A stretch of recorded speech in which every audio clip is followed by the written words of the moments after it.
Hey guys, how's it going? So the oven is here. Been waiting a while for this one. Showed up Thursday. Basically, they said they were done Wednesday. Shipping it out came Thursday, overnight basically. So yeah, it's here. I got the KO18, which is their high temp series. This oven gets up to 2400 degrees. Contrary to popular belief, a lot of even heat kilns, or it's been said that all even heat kilns are shipped out with the capability of 2200. That's just not true. They also have this high temp model, and then all the other models are shipped out 2200. Quick way to check that would be hit menu until you get to fact 3, 4, 5. And then it'll say TCOS, and then keep scrolling through until you hit max, hit enter, 2400 degrees. So the reason why this one, the capabilities that this one has is far beyond what the 2200 can achieve with future steels. I say future steels because there's a lot of steels that could come out and would need a higher temp. One that comes to mind currently is a CPM Rex T15. I believe there's an oxidizing temperature of 2300 on some protocols for that. But anyway, so this is a thicker wall, 3-inch wall. I fired it up last night, ran a cycle through it, works awesome. Yeah, it's fucking sweet. It's a dream come true. So, I set up a protocol last night, pretty simple to do. Sit, develop. One, where I want to store that one, hit enter. And then the segments, I want 2 because I want to do a preheat before. This is for K390, by the way. So our ramping temperature, and then this states how many degrees how fast you want to go per degree per hour. 99999 is the fastest it'll go. Ramp up to 1500. We're going to hold it there for a 10-minute hold, and then we're going to do our second ramp, and then we're going to go to 2150. This is directly off the data sheet. We can go higher temperatures at another time and test all of that stuff, but right now I have 2 knives that I need heat treat, and I'm going to go right off the data sheet. And then I'm going to hold that for 15 minutes, again, right off the data sheet. And then the alarm's going to go off when the temperature's ready, and then your thing is complete. So you can do austenizing, you can do annealing, you can do tempering. All of this stuff can be done with this oven. And then, yeah, so that's the Even Heat KO 18. I just wanted the higher temp because the capabilities are going to be endless. The coils are going to last longer. I got the solid state relay on there, so when it fires, there's no clicking and no mechanical failures on the relay. This thing will hold, raise, or lower temperatures as I want, when I want, and will do it quickly with that solid state. So let me pull this camera off this makeshift thing. Ah, son of a bitch. There we go. All right, so here we are here. There's the solid state relay right there. There's the badge. Little Ramp Master keypad. I didn't go for the touchscreen Wi-Fi thingamajiggy. I want to be in here when I'm doing firings, so I don't want safety, folks, safety. There's the inside. Got a little knife rack in there. 1, 2, 3, 4, probably 5, 6 knives I can probably fit on there if I needed to. And then, some people wanted, they wanted a little shop tour, so I'll oblige to that. Let me just fix this selfie stick here. What? So yeah, oven, heat treat table. We got our plate quench right here. This actually showed up today. This is a giant ammo can. deep ammo can because fuck those little ammo cans. I want to be able to get far down in there with my quench and not have a little flare up or anything. These are 20 bucks online. It comes with the rubber gasket on the inside, so when my tempering oil, or my quenching oil rather, needs to be stored, it's not going to get all fucking gross and shit. The quenching oil is going to be here in a few weeks. There's just a longer lead time on it because I got the good stuff. I went through Quaker Houghton and got a Mar Temp, or Mar Quench rather, oil. So just a higher temp quench oil. Little racks, stuff, things, levels, squares, various shapes, squares, tapes, handle material, wipe all. Got this from a fellow that I did a regrind for. Fucking thank you, Larry. That was awesome. I just asked him where he got these from. He's like, nah, I'm gonna ship you some. Cool. Thanks, man. I appreciate it. Little board up here. More shit. Shitty Harbor Freight drill. It's gonna get replaced soon. Water bottle. Gotta stay hydrated. Hydro homies. Lighting. Stuff. Things. So I think I'm gonna stick with this style as far as going forward with the sharks. This was just one that I kind of like, you know, put this little finger choil on, I guess, and just wanted to see how it fit. But I like the way this finger choil goes up, so we're gonna stick with that.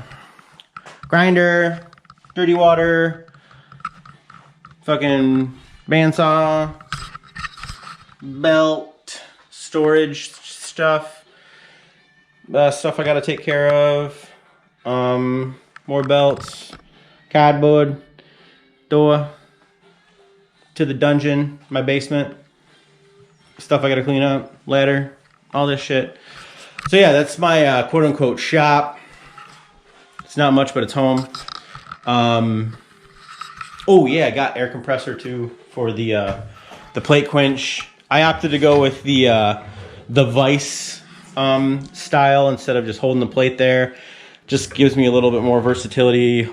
I can hold down on this with the clamp and then squirt my air in there if I want. I don't know. It just seemed like a better idea to me. Just, you know, to do that. Oh, another thing too. I guess I'll just share all my secrets. Fuck it, who cares? So, I was reading a William Bryson heat treat book. I've read it several times actually. And although I like the idea of steel foil, I don't like the idea of having to buy it all the time.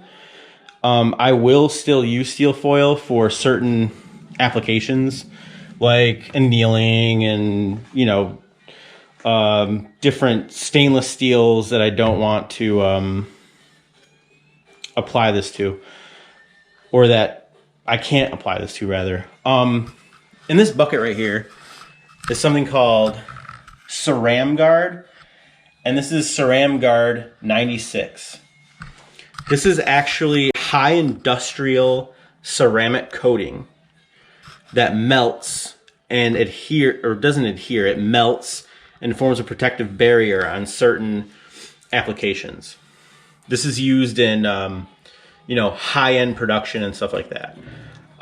It mentioned it in the William Bryson heat treating book.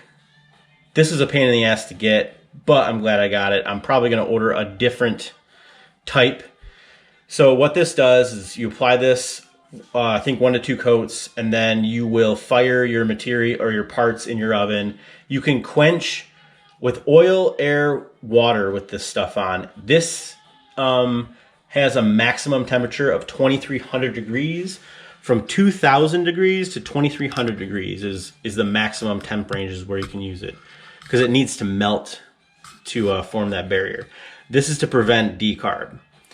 They make another one that ranges from 1,500 to 2,000. I'll probably end up grabbing that one at some point, just so I can apply it to everything, and then I will never have to buy a foil wrap ever again. I just don't want to deal with foil. And doing the math, this is actually cheaper in the long run because it's going to cover more blades. It's going to last longer. This is water-based. I can adjust the viscosity of it if I want to. So yeah, that's what I'm going to use going forward, minus some applications. I'm actually going to do it to these sharks because we can plate quench right out of the oven, throw it in there, boom, and we're done. And then I can just take that scale or this ceram guard right off with like a wire brush, and then we can go directly into cryo. So, oh, that's another thing too, is the cryo. So I picked up some liquid nitrogen today. It is underneath this blanket. This is the blanket that was on the heat treat, or not heat treat, the hardness tester. So it's going to come into use.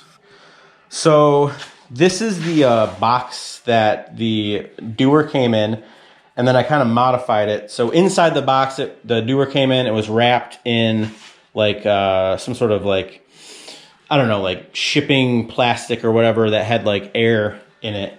So the way these doers hold their liquid nitrogen is that you can't get much heat to it or it'll evaporate, and you need to keep everything kind of like insulated. I know somewhat about insulation. I do home inspections part-time, and this is the modification I came up with. I sprayed spray foam all around this edge, and then it's protected by this plastic. The bottom of this also has plastic on it. I doubled up on the cardboard on the bottom and on the side. And so, I mean, this puppy's pretty cold right here, but we're not getting much in the way of, I mean, it's still pretty full. I just got it filled today. And then there's our,